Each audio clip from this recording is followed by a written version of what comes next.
slut, whore. These epithets for women who engage in sexually lascivious activities that society somehow deems unacceptable have real consequences. This attitude that you are somehow a moral degenerate if you explore your own sexuality in a way that we deem inappropriate or lascivious is a harmful attitude. It is an irrational attitude which says that your decisions about your own body are not yours to make. It imposes a pretentious and pompous moralism upon an intimate aspect of one's life. It promotes a misogynistic worldview by treating women as though they have fewer rights sexually than men. This is not mere benign unreason. It is not some form of sexism that should be ignored except by a few busybody, politically correct folks. It is something that has pervaded our society, pervaded common attitudes, and pervaded even the actions of school administrators and the United States government. And most importantly, in its worst form, slut-shaming kills.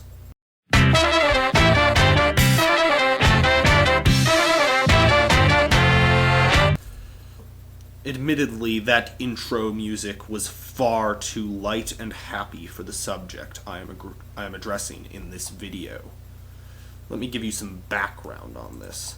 Hope Witzel, a 13-year-old, committed suicide by hanging herself in her room on a scarf after being incessantly harassed due to the general attitude people took to her decision to send some nude, well, rather topless photos of herself to a boy upon whom she had a crush.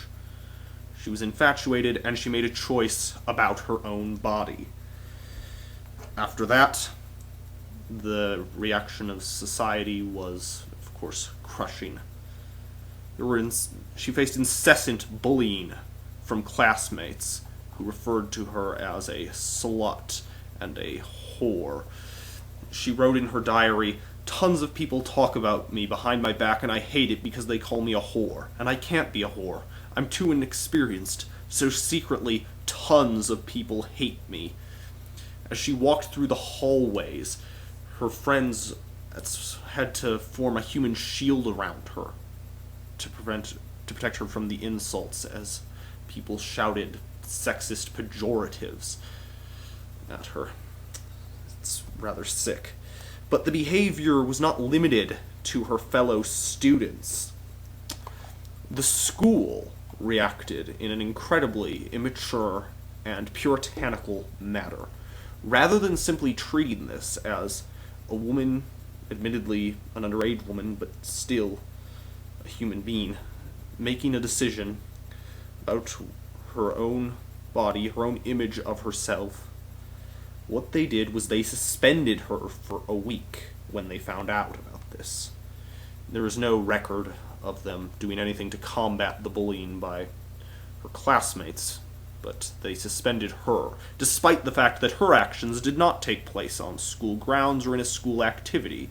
It was a private matter of hers, between her and the boy to whom she sent the pictures.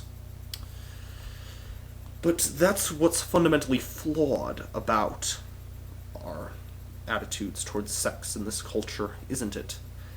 It's never a private matter if someone transgresses sufficiently to be a slut. Then it's not just a choice about their own body, their own sexual preferences. Suddenly it becomes the stomping grounds of morality, and we need to enforce our morality through suspensions, through harassment, by telling people what a slut we think they are. And eventually, it led to suicide. This is the result of hysteria over sexting. It's the result of the fact that we don't have respect for privacy rights in this society. And yet, on the Today Show, The Hope's parents and the so-called journalists at NBC covered it by placing the blame not on a sexist, misogynistic, puritanical, slut-shaming, guilt-ridden, victim-blaming society, but rather upon sexting itself. I'll find the exact words from the article on NBC.com. It states, "But one impetuous move robbed Hope of her childhood and eventually her life." And then, once again, they engage in a blatant case of victim blaming by stating, "But Hope got involved in a dangerous, all too typical teen game," in reference to sexting. The articles from mainstream news sites I've read, rather than from libertarian or feminist blogs, have basically placed all the blame upon the practice of sexting. None of them have critiqued societal attitudes towards sexting. How long will it take? How many people have to die, to be harassed, to be put on sex offender registries for innocent actions in a case which would make them effectively incapable of ever living a normal life, before we change our attitudes on this and go after the real problem? Why? Why is it that the media addresses this as though sexting is a problem, leading to more crackdowns on it, leading to more hysteria about it, leading to more moral, self-righteous condemnation of it that will simply exacerbate the problem? How many people have to die? How many people have to be jailed? How many people have to be put on the sex offender registry? How many people have to have their self-esteem destroyed? How many people, like Hope, need to end up thinking that it's all their fault, that they're somehow morally degenerate, that somehow this is their fault rather than the fault of a fucked up society, before we change our ways? When will we give up on our sick and squeamish views of sex? When will we give up on our sexist slut-shaming? Puritanism, slut-shaming, these are not rational ideologies. They're not derived from utilitarian ethical theories. They're not derived from natural rights theory.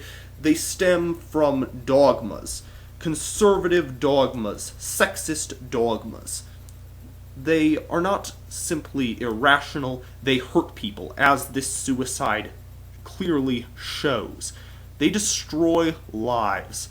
And I think instead of letting them destroy lives, we should expose these dogmas for what they are, and we should destroy them.